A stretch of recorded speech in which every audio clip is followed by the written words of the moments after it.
El 20 de noviembre de 1995, Sonia Rubio, de 25 años, aparece muerta cerca de Oropesa, Castellón. En el transcurso de un año, otras 4 jóvenes siguen su misma suerte.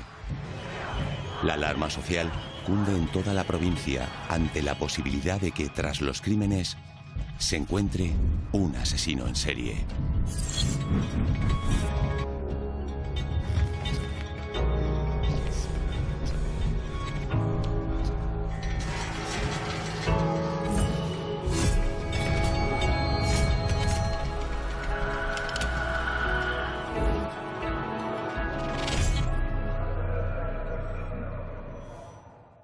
Desde el pasado 2 de julio no se ha vuelto a saber nada de Sonia Rubio, una joven de 25 años de Benicàssim, que desapareció cuando se dirigía a su departamento.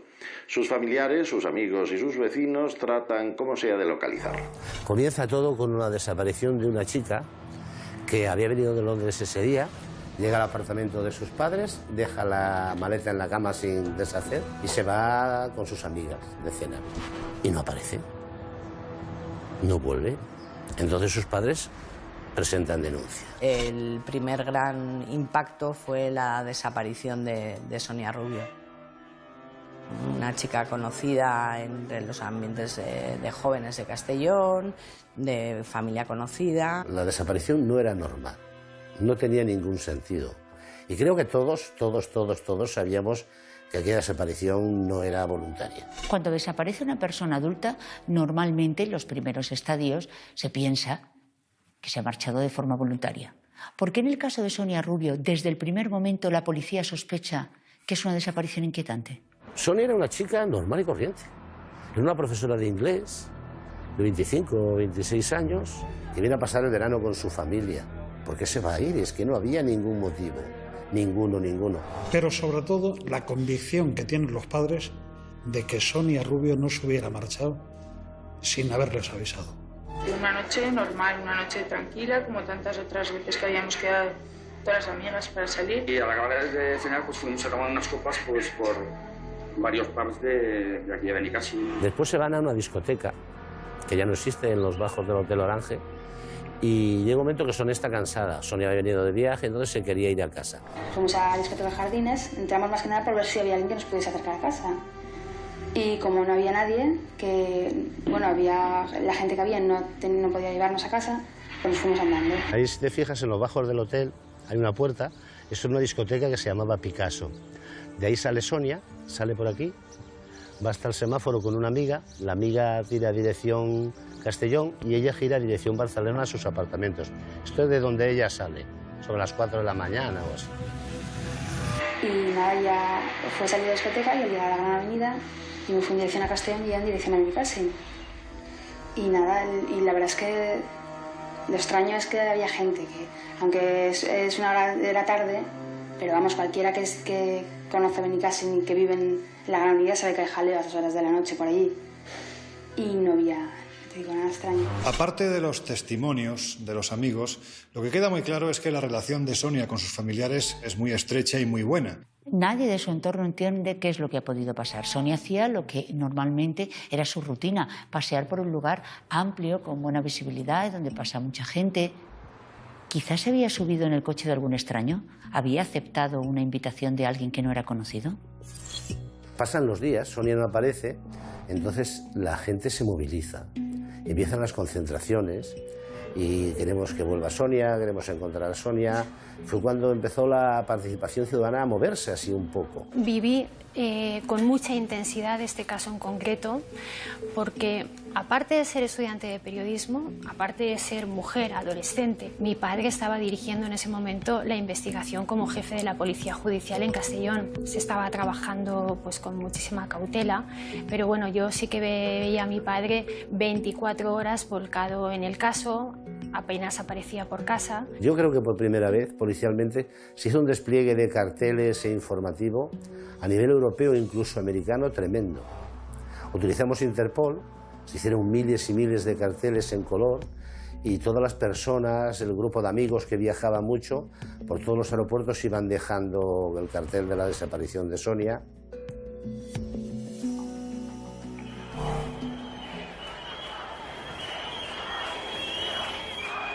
prácticamente toda la provincia de Castellón se vuelca a la hora de buscar a esta persona. Y a las actuaciones propias de la policía, que es distribuir imágenes en lugares muy determinados, se une la actuación de un familiar de esta persona que trabaja para una empresa de transportes y que se brinda a colocar más de 15.000 fotografías de Sonia en diferentes puntos, ya no solo de Castellón, sino de toda España. Hubo varios casos que nos llamaron distintos puntos de España que habían visto chicas muy similares. Entonces se comprobó por los miembros de la Policía Judicial de la Guardia Civil de esas zonas y no, físicamente eran parecidas, pero no era ninguna de ellas. Tras 142 días de búsqueda infructuosa, el 20 de noviembre de 1995, los investigadores de la Guardia Civil reciben una llamada. Un cazador nos avisa que en un paraje ahí del Centro Municipal de Oropesa encuentra un cuerpo momificado. Entonces nos temimos lo peor, fuimos a hacer la inspección ocular, se acordó en la zona, se hizo como está estipulado y ya por las prendas y demás, aunque estaba irreconocible, pues sabíamos que era Sonia. Lo que vimos fue pues, el cuerpo de una víctima femenina con aparentes signos de violencia. Estaba al aire libre en una zona montañosa, próxima a una vía secundaria de paso de vehículos, pero próximo relativamente, era una zona un poco escarpada. Por aquí, más o menos, había como un estercolero, digamos, ¿no? Una zona de que tiraban restos de basura, animales muertos y demás, muy pequeño, pero era un vertedero incontrolado. Y un poco más arriba es donde aparece el cuerpo. Y eso fue lo que despistó a los perros nuestros cuando estuvimos, porque esta zona la rastreamos buscándola. Pero el basurero, al ver animales muertos, los olores y demás, despistó y por eso no encontramos el cuerpo. Lo primero fue la identificación y el proceso. Y nosotros iniciamos luego la investigación, que nos costó, considero que un par de días, y nos aportó muchísima información. Sonia Rubio tiene la cabeza tapada con un cubo y algunas ramas y cosas puestas por encima para ocultar el cadáver. ¿Tiene alguna significación que le tape la cabeza? ¿Es que la conocía? ¿Es que tiene remordimientos? ¿Forma parte de algún tipo de parafilia sexual? No hubo, como en otros casos se aprecian, indicios de haber sido sometida, torturada, vejada. Había lazos en torno al cuello y una prenda de vestir enrollada en el cuello, que fue lo que provocó la muerte, así como otros elementos dirigidos a la inmovilización de la víctima. La causa fundamental, que es lo determinante, fue lo que llamamos una asfixia mecánica por presión de lazos sobre el cuello, es decir, lo que vulgarmente se habla de estrangulamiento con lazo. En el caso Sonia, en la inspección ocular, hay un detalle que fue fundamental.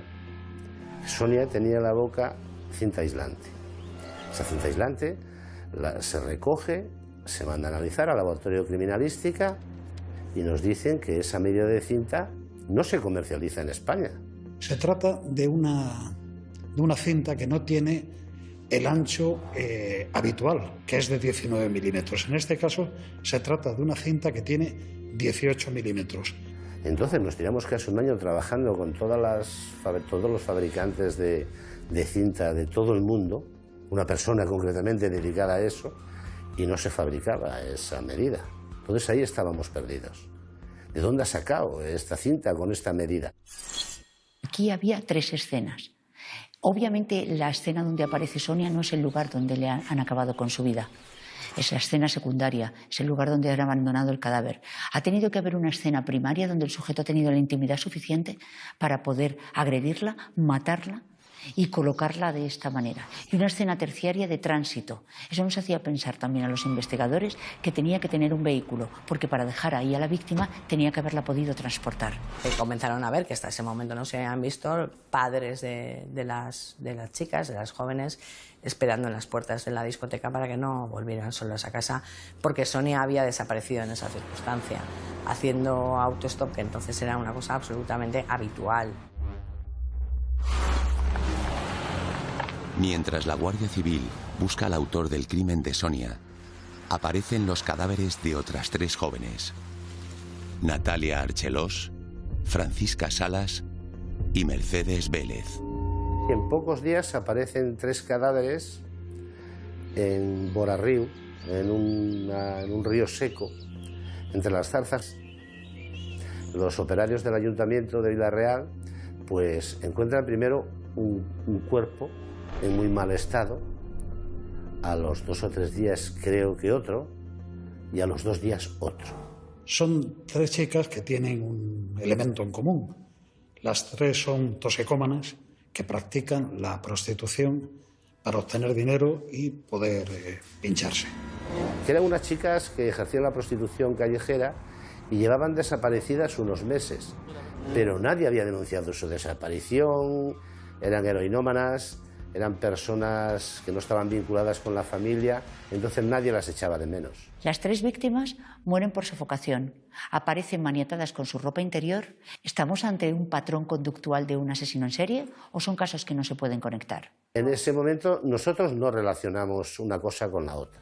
La Policía Nacional lleva la investigación de estas 3 chicas y nosotros llevamos la de Sonia. Realmente nos encontramos con la dificultad de que estamos ante 2 cuerpos de policía diferentes en 2 demarcaciones diferentes. Por lo tanto, es más difícil unir los datos para concluir que posiblemente, ¿por qué no?, los 4 asesinatos los puede haber cometido la misma persona. Yo en ningún momento con la aparición del cadáver de Sonia Rubio pensé que podía tratarse de un asesino en serie. Creo que ni yo ni prácticamente nadie. Los perfiles de mujeres encontradas o cadáveres encontrados eran muy distintos, con lo cual tampoco parecía que hubiera un nexo común. Nada tenía que ver la primera víctima con la segunda en cuanto a fenotipo, aspecto, características.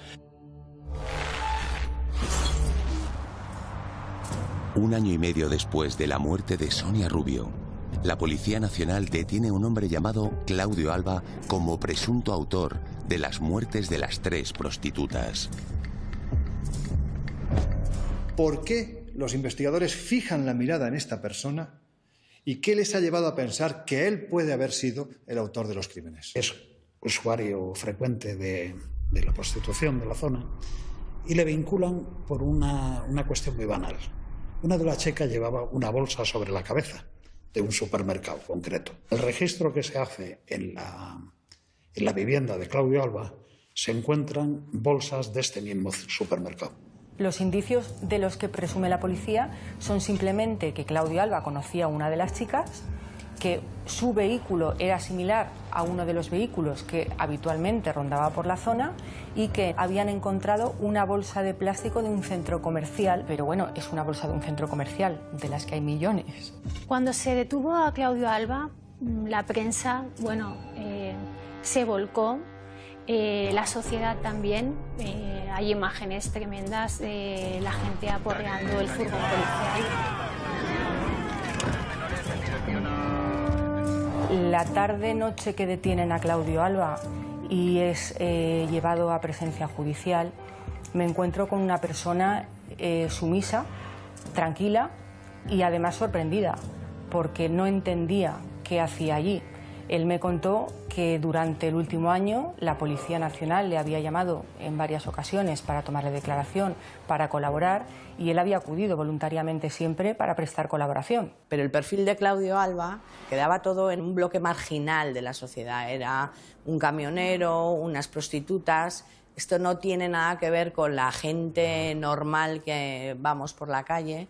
Yo creo que también se pretendió un poco con eso arrinconarlo e intentar rebajar un poco el miedo que había en Castellón. Claudio fue sometido durante 2 años a todo tipo de exámenes y de pruebas psiquiátricas, desde un electroencefalograma hasta todo tipo de evaluaciones para indagar sobre su vida sexual más íntima. Él en todo momento mantuvo su inocencia. En ningún momento confesó, ni la policía consiguió que confesara, y esa era una circunstancia un poco extraña. A Claudio le mostraron 3 fotografías de las 3 chicas y le dijeron: tú has asesinado a estas 3 chicas. Él dijo que no, y la respuesta de la autoridad policial que estaba con él fue: nos da igual lo que digas, has sido tú y te lo vas a comer. Me dijo: me da igual que digas que es verdad como es mentira, pero tú eres y tú eres. simplemente se le acusó porque no había otra persona que presentara en sociedad como culpable o como presunto culpable. Era la persona que les resultaba más fácil presentar en sociedad y decidieron que quizá él podía cumplir el perfil o quizá él podría no discutir y asumir esa imputación sin defenderse demasiado. En febrero de 1997, apenas un mes después de la detención de Claudio Alba, aparece el cadáver de una quinta joven en circunstancias similares a las 4 anteriores, Amelia Sandra García. La desaparición de Amelia Sandra García había sido denunciada por sus familiares 5 meses antes. Su cadáver aparece en un embalse cerca de la localidad de Honda. Por ser zona rural, la competencia de la investigación es de la Guardia Civil. Amelia aparece en un lago, en una mina de arcilla, que se han convertido en lagos naturales, y aparece flotando. Pero en este caso hay una peculiaridad, y es que ha sido golpeada de manera bastante cruel. En aquel caso aparece una novedad sobre el anterior, y es que aparte del aspecto de la asfixia mecánica que ya hemos descrito, hay un traumatismo pericraneal.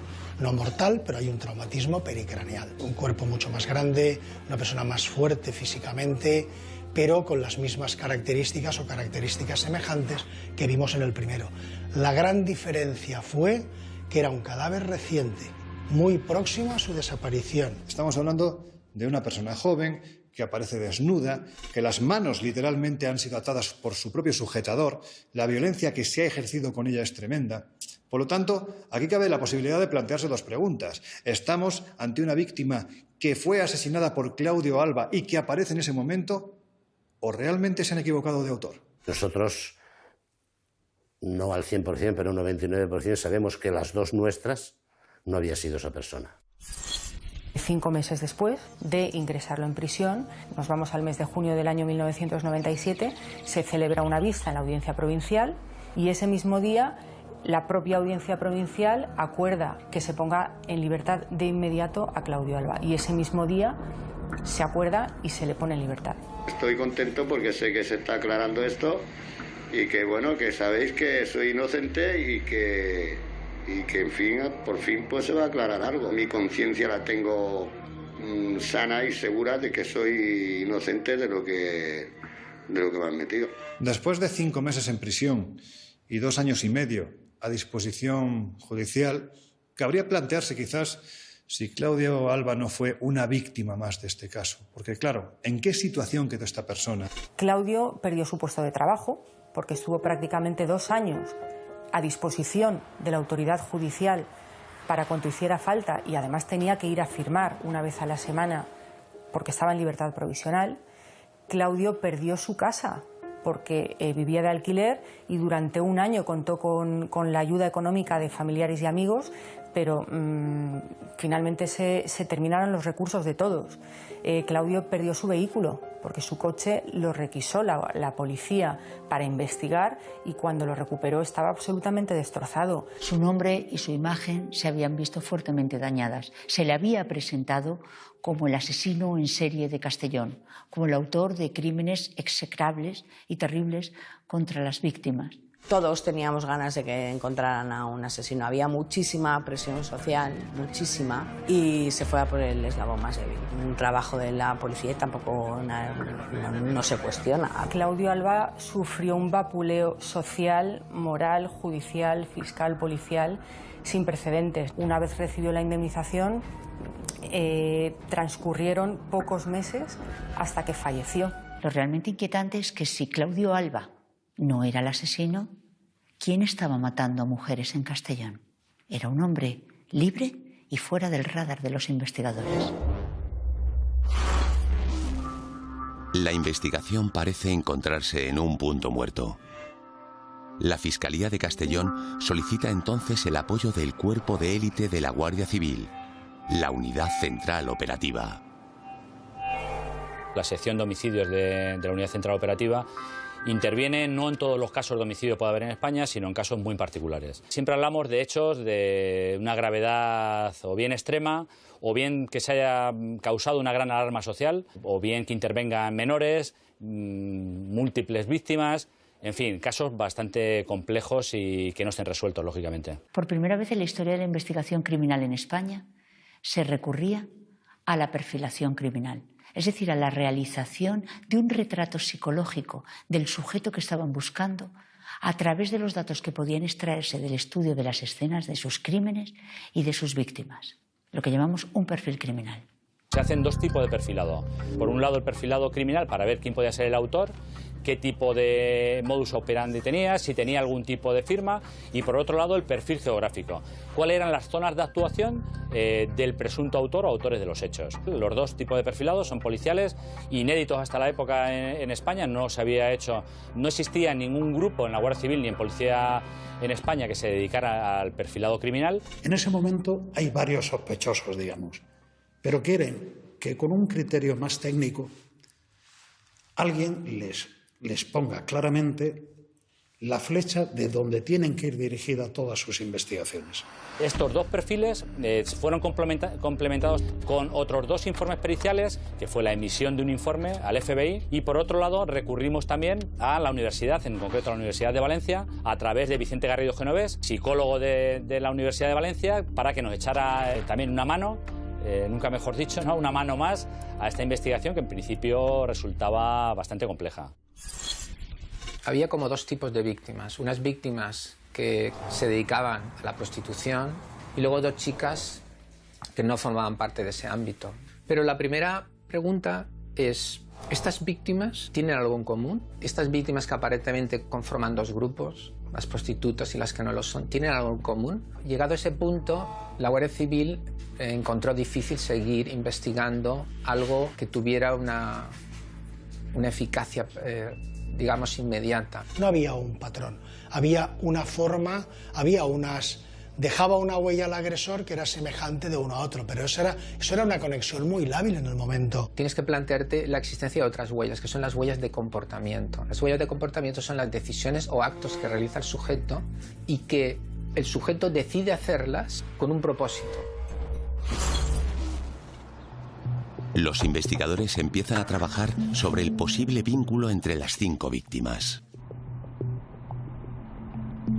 Entonces, una hipótesis importante es, ¿tú consideras a todas las mujeres prostitutas? A partir de ahí, llegué a la conclusión de que las víctimas vinculaban los crímenes, porque el sujeto consideraba a todas las mujeres como prostitutas.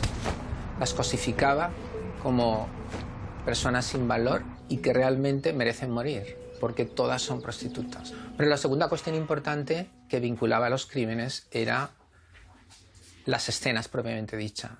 No tanto porque estuvieran en el mismo lugar, sino porque estaban en un mismo tipo de lugar, es decir, zonas despobladas, ¿verdad?, de lo que podríamos denominar los alrededores de Castellón. A uno la deja en un descampado, tapada ahí con unas zarzas, a otras las echa en un río seco y a otras las echa en una balsa. Y luego, ¿cómo estaban las víctimas? Las víctimas presentaban una serie de características comunes. Estaban todas sometidas a un protocolo o a un ritual de control. Ahí sí que hay elementos ya coincidentes en cuanto a la forma de actuar del presunto agresor. Se utilizaron ropas íntimas de las víctimas para amordazarlas, para maniatarlas y para estrangularlas. Había unos indicios de violencia muy similares. Mueren todas por estrangulación mecánica, todas aparecen desnudas y, bueno, posteriormente tapadas también con objetos personales de ellas. No son objeto de robo ninguna de las víctimas, aparecen con los efectos personales que llevaban, anillos, cadenas. Vicente Garrido realiza el perfil psicológico del prototipo de asesino en serie. De hecho, encaja con lo que estadísticamente es habitual en este tipo de multicidas. Hombre blanco, entre 30 y 35 años, vive solo o con algún familiar, actúa solo y es un sujeto que tiene dificultad para relacionarse con los demás, y especialmente con las mujeres. Es muy raro que tú te inicies en una serie de crímenes de una manera tan, entre comillas, perfecta. Si elaboras un perfil, tienes que preguntarte, ¿alguien que comete un primer crimen de manera tan elaborada es un novato en esto?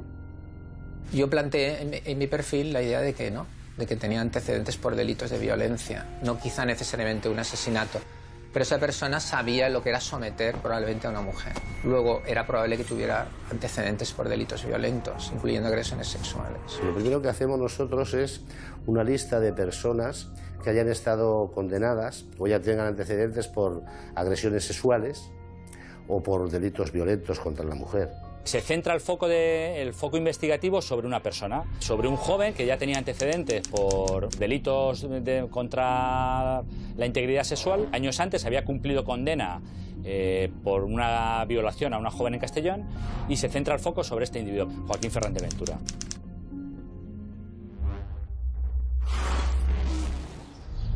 En 1990, Joaquín Fernández Ventura había sido condenado a 14 años de prisión por haber violado a una joven en la provincia de Castellón. El primer caso que tenemos constancia de cómo actúa Chimo es porque a María José, que va circulando en Castellón con su ciclomotor, la aborda, la pega un golpe con su coche. Se ofrece él mismo para llevarla al hospital porque le ha causado unas lesiones, y en realidad lo que hace es la sube en su coche y en vez de ir al hospital la aparta hacia un huerto de naranjos donde la viola. Dentro de las tipologías de violadores, Chimo encajaría, Joaquín Fernández, en el campo de los que buscan poder. Los poderosos son sujetos que en el fondo tienen baja autoestima y a través del control y la dominación de la víctima obtienen nutrir, subir esa autoestima que tienen tan mermada. Él nunca reconoce ni ante su familia, ni ante los funcionarios, ni en el juicio que se celebra al respecto, que él pueda haber sido el autor de una agresión sexual hacia una joven. Durante los años que está ingresado en prisión solamente se relaciona con funcionarios. Él se dedica a la lectura, a jugar al ajedrez, no se relaciona con lo que él, bueno, bajo su punto de vista son gente inferior a él, son delincuentes. Él no se considera un delincuente, él no es chusma. Hay que decir que de una condena de 14 años, él tan solo cumple 5. Y es curioso cómo 3 meses después de que él salga a la calle por buen comportamiento, en fin, pues con los beneficios penitenciarios que podía tener una persona como él, se empiezan a producir los crímenes en su contexto geográfico. ¿Es casualidad? ¿O es que Chimo ha aprendido la lección y ha vuelto a actuar, pero esta vez no va a dejar a ningún testigo con vida? La Guardia Civil se centra entonces en averiguar quién es Chimo realmente y comienzan a investigar su vida y entorno desde su salida de prisión. De Chimo hay 2 versiones. Por un lado tenemos el típico joven ejemplar, ordenado, educado, cumplidor, trabajador. Es una persona modélica, lógicamente. Chimo era un trabajador ejemplar. Trabajaba en una compañía de seguros en la zona donde revisan los vehículos. Y de hecho su trabajo, cuando él se fue, lo tenían que hacer 2 personas, y no tan bien como él. Era muy metódico, buen trabajador, un hombre amable. Era, podríamos decir, el hijo perfecto. Vivía con su madre. Era un hombre bien vestido, agraciado, era una persona que caía bien. En definitiva, estamos ante un personaje sencillo, bondadoso, podemos decir casi que es el yerno perfecto. Luego tiene un segundo perfil, que sería ya el de la persona, bueno, que se desinhibe. ¿Dónde se ve? Pues cuando se mueve en ambientes donde no le conocen, cuando intenta abusar y prevalecer superiormente, con superioridad sobre determinadas mujeres que no le conocen, cuando se relaciona con terceros que no le conocen.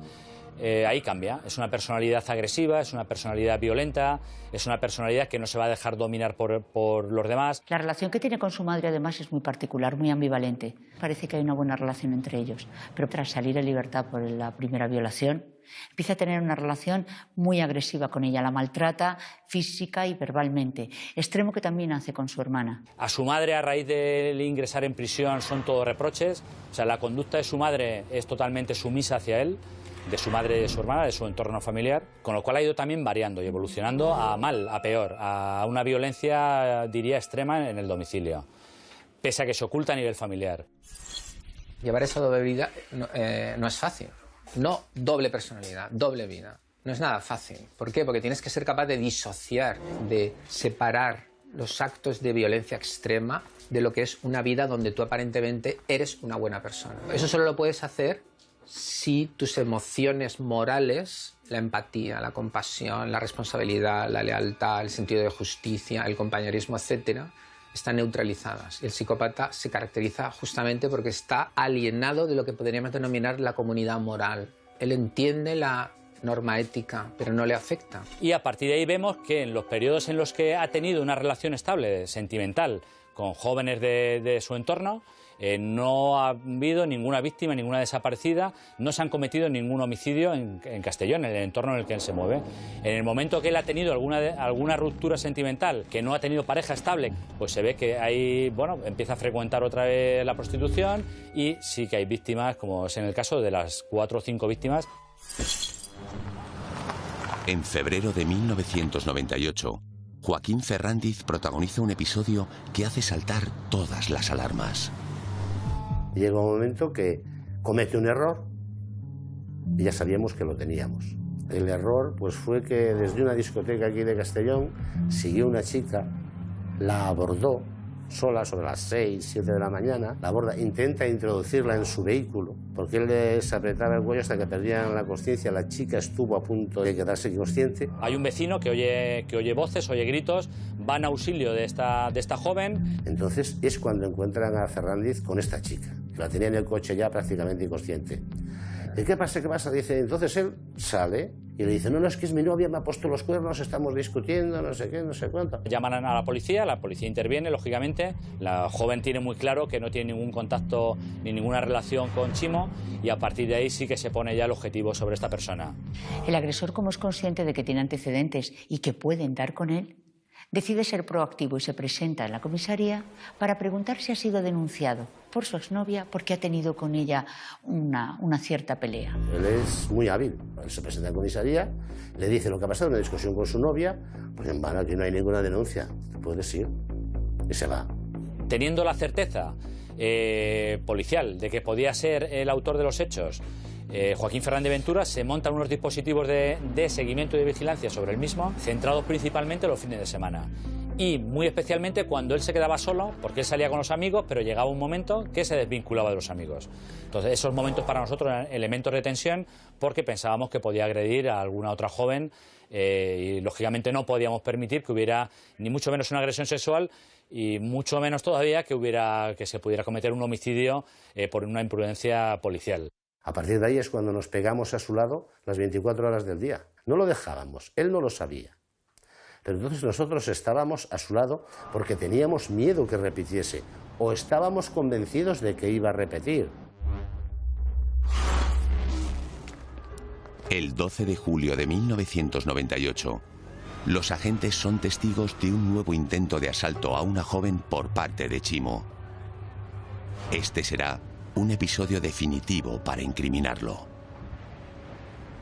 Él salía con su novia, la dejaba en casa una hora prudencial y él se iba, como yo defino siempre, de caza. Se monta un dispositivo sobre él y es más, ese dispositivo policial no era un dispositivo cualquiera. Se habían metido mujeres guardias civiles en el entorno de Chimo para ver si de alguna manera podíamos ver algo más de la personalidad o del modus operandi que tenía Chimo con respecto a las mujeres cuando se encontraba solo. Y en este caso pues aparece una joven a la que él pues sigue.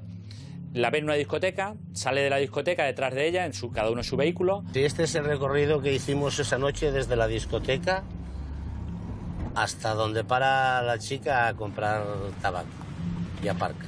El coche que va de seguimiento, ninguno de ellos se acerca a él. Se aprovecha, cualquier persona que vaya circulando con su vehículo se lo utiliza y se le pone en medio. Y es lo que llamamos en el argot policial poner un coche de bocadillo. Tú no pierdes de vista el objetivo, pero siempre detrás de él hay un coche distinto. Y nunca es ninguno de nosotros.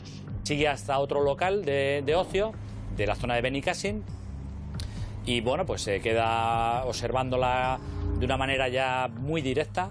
Vemos que él está ahí detrás del coche, del suyo, se acerca a otro coche y asoma la cabeza. Yo estaba en aquel lado. Desde aquel lado lo veía que levantaba la cabeza y se agachaba.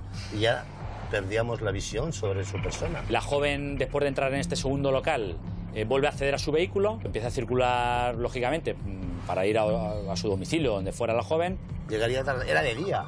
Sale zumbando, sale muy deprisa. Y entonces él sale detrás. Y entonces otro de los coches de seguimiento por el canal interno nos dice: le ha quitado el aire a las ruedas. Por eso se agachaba, o estaba agachado desinflando la rueda y miraba por si venía. Entonces la chica, que era novata, llega a una zona que estaban en obras y había gravilla, e iba a tanta velocidad que vuelca. Y en ese momento, el coche que iba detrás, que era Joaquín Ferrandiz, acude a auxiliar a la persona que había tenido el accidente. Era su modus operandi, provocar un accidente y salir de pronto a ayudar a la víctima. La mete en su coche y se la llevaría para abusar de ella. Pero en esta ocasión, el coche que va detrás de Joaquín Ferrandiz es la Guardia Civil, que le están vigilando. Hay un agente del equipo de seguimiento que llega a introducirse en el vehículo de Chimo y se dirigen en el vehículo de Chimo, la víctima, Chimo conduciendo, y un agente de la Guardia Civil hasta el hospital de Castellón, donde es asistida. Y entonces también ellos se bajan a auxiliar a esa víctima e impiden que la víctima se suba sola en el coche de Joaquín Ferrandiz, y ellos también acuden al hospital. Lógicamente, Joaquín Ferrandiz no puede consumar su violación y se va. Pero claro, la Guardia Civil ha visto con sus propios ojos cómo intentaba cazar otra víctima. Yo creo que el gran error de Chimo fue precisamente abandonar su control. Él intenta volver a sentir algo que echaba de menos, y es precisamente ese poder omnívodo de decidir, controlar, ver el miedo de la víctima en sus ojos y finalmente matarla. Y él no puede resistir mucho más tiempo del que lo hace. Por parte de la autoridad judicial y por parte de Fiscalía se determina que esta persona no puede estar en la calle porque es un peligro. En ese momento se decide que hay que detenerle rápidamente, porque en cualquier descuido Joaquín Ferrandiz podía matar a otra chica. La Guardia Civil detiene a Joaquín Ferrandiz Ventura como presunto autor de las muertes de las 5 jóvenes. A finales de julio de 1998, Chimo ingresa en prisión. Yo creo que se lo estaba esperando. Él sabe que ha cometido, o sabía en ese momento que había cometido errores, y bueno, simplemente ni lo justifica ni no lo justifica. Es una persona fría, primero te evalúa y luego habla contigo. Entonces, bueno, él evaluó la situación, se mantuvo callado, y simplemente el decir que con él no iba a esta película. Cuando se supo que el asesino era Joaquín Ferrandiz, fue tremendo, porque no cumplía con el perfil de lo que la gente imaginaba que era un asesino. Él hacía una vida normal, era un trabajador ejemplar, era un vecino ejemplar, tenía su novia. ¿Quién se iba a imaginar que Joaquín Ferrandiz era el asesino en serie de Castellón? Cuando lo tuve más cerca y hablé con él y eso, fue cuando lo excarcelamos para registrar su domicilio. Ahí fue cuando yo tuve a Ferrandiz cerca. Un Ferrandiz hermético, distante, cerrado, tenso, pues estamos haciendo un registro en su domicilio. Y eso le molestaba mucho, porque él era el domicilio de su madre. De hecho, yo saqué, recuerdo, unas cartas y eso, y me lo reprochó. Dice, eso es privado.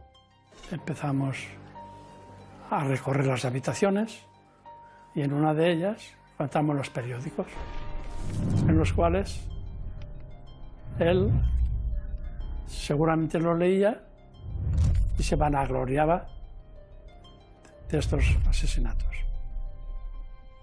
Y luego encontramos en otra habitación la cinta esa que no era estándar, aunque amordazaba a las mujeres.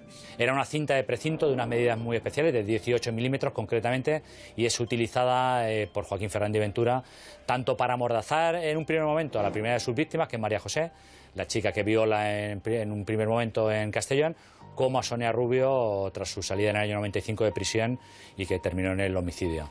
Recuerdo que estaba en una zona de plancha que tenía en su casa, que tenía su madre, y allí estaba en una estantería. El sargento de la Guardia Civil saca el calibre, lo mide y se gira para sus compañeros y dice bingo. La cogemos, lo primero que fue medirla y bingo. Pero a más, en el registro se encontró en un cenicero el tapón de la rueda que había desinflado en su último intento de agresión. Para nosotros fue muy importante el poder acreditar con un indicio, con una prueba objetiva, que ya no era solamente ese retrato que nos habíamos creado sobre el autor, sino que había pruebas físicas para poder decir eres el autor del homicidio de Sonia Rubio y por lo tanto no estamos equivocados, eres tú. Durante el registro en la vivienda, la madre de Chimo en todo momento muestra pues una actitud, entiendo que lógica, que es la defensa de su hijo. Ella no puede creer que su hijo haya llevado a cabo esos terribles actos. Sin embargo, la policía es consciente de que ella misma, en algún momento, ha llegado a dudar de que su hijo no sea el culpable de los asesinatos. En una intervención telefónica que se le hizo, hablando con otra mujer, decía que había visto a su hijo cuando llegaba por la madrugada con la ropa manchada de sangre. Y él le dijo que era una pelea que había tenido con unos chicos. Pero efectivamente no era la pelea, era después del asesinato. A pesar de las pruebas de cargo en su contra, Joaquín Ferrandiz no reconoce inicialmente ninguno de los crímenes que se le imputan. De momento lo niega todo, pero era un señor muy inteligente, era un chico inteligente. En principio niega las imputaciones, pero termina reconociendo el asesinato de Sonia Rubio. Respecto a los otros 4 crímenes, no es que los niegue, pero dice no recordar nada. Entonces él me comentó, sí, está claro que yo maté a Sonia Rubio, porque las pruebas en ese caso le incriminaban, pero es que yo no me reconozco, ¿verdad? También dicen que he podido matar a otras, pero no recuerdo nada. Y yo le ofrezco una especie de estrategia. Le digo, mira, si es verdad que tú tienes amnesia, te explico que hay un sistema para ir intentando recordar si de verdad él había sido autor de los otros crímenes. Entonces le planteé diferentes ejercicios memorísticos. La labor de la Guardia Civil y, por supuesto, también del criminólogo van atando cabos, van uniendo esos eslabones que hasta ese momento han estado inconexos, ¿no?, en esta larga cadena de crímenes. Y finalmente, acorralado, Chimo no tiene más remedio que reconocer que él ha sido el culpable, el causante de estos 5 asesinatos. Cuando yo volví a verle, él me decía, mira, he recordado tal crimen, y he recordado este otro crimen, ¿verdad? Entonces él recordó, entre comillas, los otros crímenes. Joaquín Ferrandiz no se derrumbó nunca. Él siempre mantuvo su compostura. Y él contaba hasta donde quería contar. No es que sea una persona que se derrumbe y te lo cuenta todo, no. Él iba por fascículos. En Castellón, la confesión de un detenido ha permitido esclarecer 5 asesinatos, los de 5 mujeres, en los 2 últimos años. La policía judicial dice que tiene la personalidad de un psicópata. Tras lograr la confesión de Joaquín Ferrandiz, la Guardia Civil realiza con él la reconstrucción de cada uno de los 5 crímenes. Nos va llevando a los lugares donde se han cometido estos hechos, los hechos investigados, todos los hechos investigados, relata el modus operandi de cómo han podido suceder, lo va explicando, va describiendo el porqué de cada víctima, el por qué ha hecho determinadas cosas, y sí que es cierto que evoluciona de tal manera que incluso llega a destruir las huellas dactilares de la última de sus víctimas para que no se le identifique. ¿Para qué le machacas los dedos si sabes que igual la vamos a identificar? Dice, yo eso no lo he hecho. Digo, hombre, entonces, ¿quién se lo ha hecho? Entonces me dice, bueno, yo la llevé arrastrando. A lo mejor fue con el arrastre, se pudieron los dedos dañar. Digo, no, porque los dedos están así. Y estos estaban machacados uno por uno. Vamos, él evitaba siempre la crueldad. Eso nunca lo va a reconocer. Sí que tiene un contacto previo con todas sus víctimas. En el caso de las prostitutas de Borarriu, las conoce porque es una persona que frecuenta de forma habitual la prostitución callejera. La 5ª víctima, que sería Amelia Sandra, también tiene una relación de moverse en las mismas zonas, los mismos pubs, y Sonia Rubio Arrufat tenía amigos en común y conocidos en común que eran también conocidos y frecuentados por Joaquín Ferrandiz Ventura, en concreto en el barrio de Sequiol de Castellón. Ferrandiz acaba declarando lo que ocurre aquella terrible noche con Sonia Rubio, cómo la aborda, cómo la asesina, siempre partiendo de un previo, y es que él se acerca con la intención de auxiliar a esta chica, de ofrecerse para llevarla a su casa, y lo que resulta sorprendente es que en un momento determinado Sonia Rubio se acabará fiando de él. Eso fue el problema de Sonia. Bajaba a comprar tabaco a un pub, veía ahí a un chico agraciado, agradable, a lo mejor algún día hasta hablarían algo entre ellos, y se creía que era un conocido, que era de confianza, y era un asesino suelto.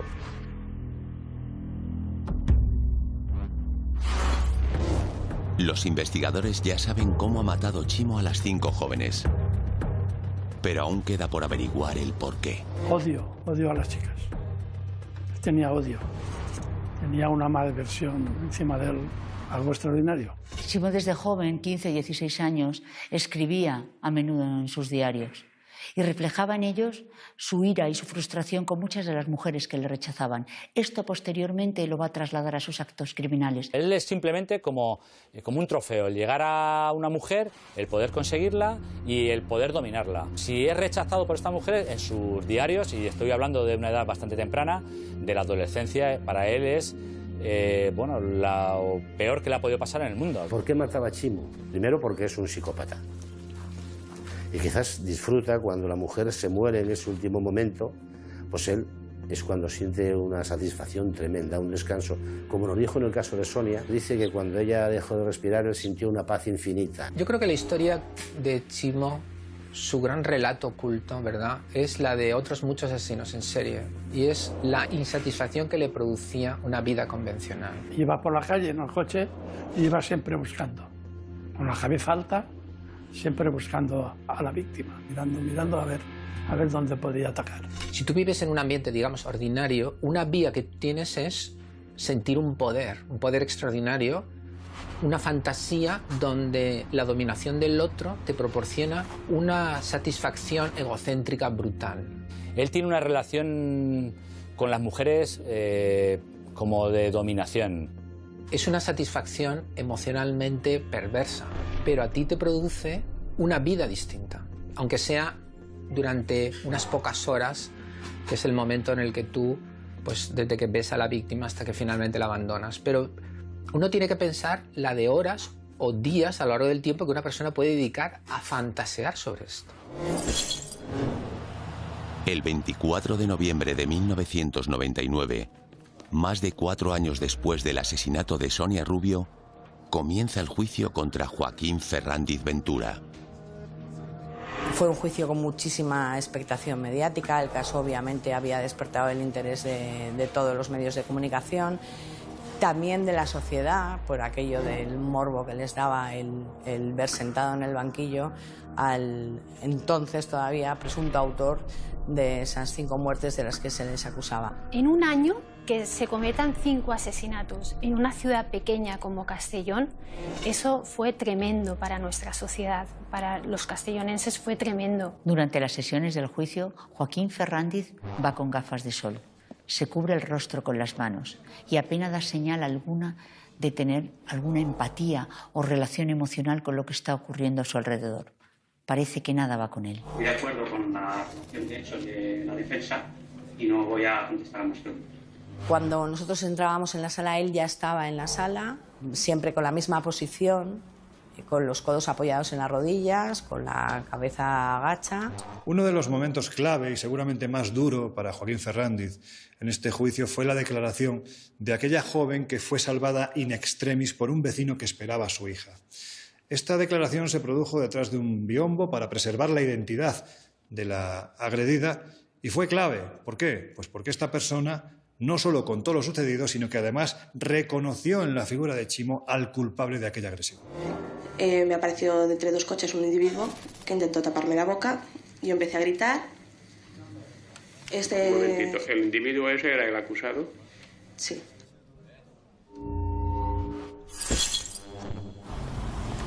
El 12 de enero de 2000, la Audiencia Provincial de Castellón firma la sentencia condenatoria contra Joaquín Ferrandiz Ventura. Ya hay sentencia en el juicio por el asesinato de 5 mujeres en Castellón. El acusado, Joaquín Ferrandiz, ha sido condenado a 69 años de cárcel. Además, tendrá que pagar 100 millones de pesetas a los familiares de las víctimas. Por desgracia, el desenmascararlo se tardó unos años y costó la vida a 5 personas. Pero no hay que tener miedo. Hay fórmulas y habrá controles. Pero si una persona cumple su condena, tiene que salir. Nos guste más o nos guste menos. Yo creo que potencialmente Chimo puede ser un peligro si no está controlado de algún modo. No sé cómo, no sé si somos capaces de controlar a una persona las 24 horas del día. La experiencia que tengo es que vuelven a salir de prisión y vuelven a reincidir con la misma contundencia y gravedad que lo han hecho años antes. Si yo tuviera que apostar, apostaría no mucho dinero, pero apostaría algo a que él, desde luego, en España él no reincidiría. Ahora, se va a Sudamérica, se va a África. Bueno, eso es otra historia, porque ahí nadie le conoce. Lo que nunca olvidaré de las veces que yo he hablado con él, que han sido unas cuantas, la normalidad. No podía ser una conversación tan normal. Es que te daban ganas de dejarlo andar, vete para casa. Eso es lo más preocupante de ese hombre, la normalidad. ¿Tiene la sociedad que aceptar un desafío de esta naturaleza? ¿De que pueda o no pueda hacerlo? ¿Tenemos alguna garantía de que no lo va a volver a hacer? Joaquín Ferrandiz permanece encarcelado en el penal de máxima seguridad de Herrera de la Mancha, en Ciudad Real. Lleva 20 años entre rejas. En todo este tiempo no ha solicitado ningún permiso penitenciario. Su salida de prisión está prevista para el año 2023.